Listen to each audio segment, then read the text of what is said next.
Hey, what's up ladies and gentlemen? Matthew here again. Welcome to the tutorial video for Hollyland Streamix.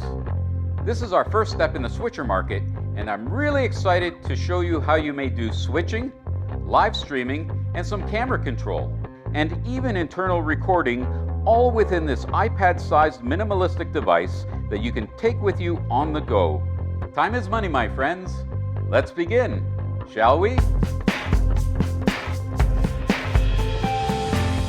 Inside the box, you will get the Streamix unit, an Ethernet cable, DC adapter, and some Wi-Fi antennas.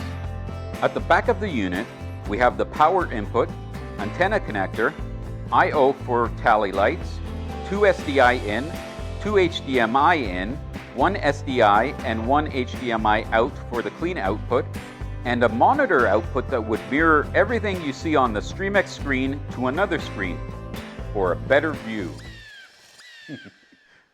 It's funny cuz for a better view happens to be our brand slogan. Well, anyway, on the right side you have 2 XLR inputs, and on the left 2 XLR outputs. My configuration here is 2 cameras connected to HDMI ports, a PTZ camera connected to an Ethernet port, and a clean HDMI out going to this video monitor. On the very top of the screen we get the clock, available disk space, and real-time upload-download speed. In main interface we get to see what is currently on air, an overview of all the available signals, the option to record the outputs to the internal 256GB flash storage, and the master volume control. For normal switching, you just tap on whichever content you want, and Streamix will output that signal instantly. In the case of the IP camera, we have one connected right here. Not only can you switch to this signal, you can notice the little joystick icon here that would allow you to directly control the camera on the fly, and there's almost no delay. This is this camera. This is this camera. And this is the PTZ. Look at that. Total easy control. Okay, this one might look goofy to you at first because the stock pictures are sort of nostalgic 2000s, but if you go to my pictures, you will see the custom imported picture here.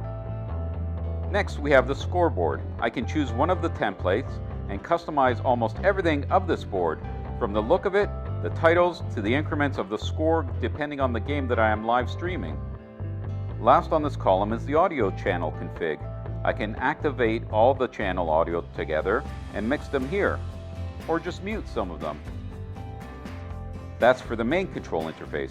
Now, if we tap the gear icon on the top right, we are in the setting menu.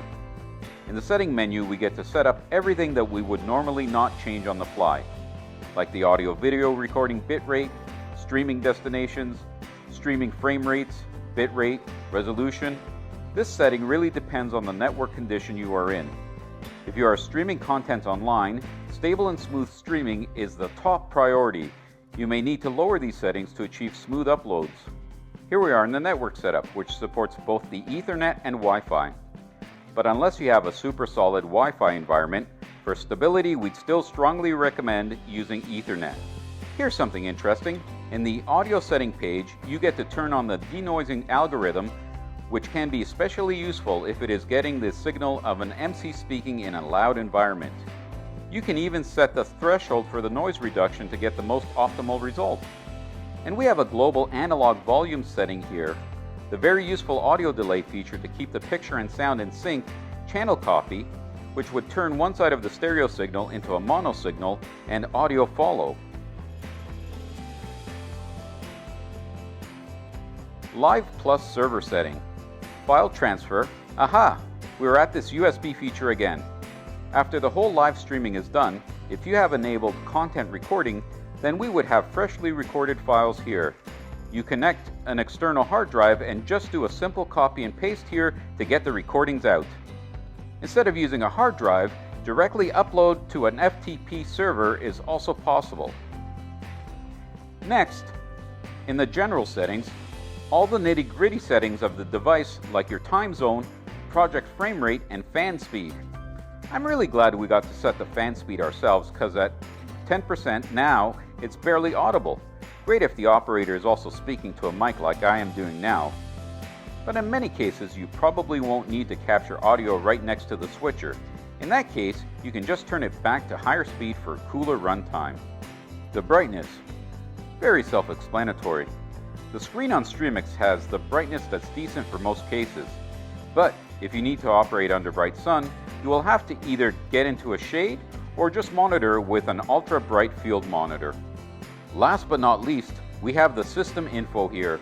A great feature here is that you can just do firmware upgrade right in the menu, so long as the Streamix is online and detects a new firmware available. From Hollyland.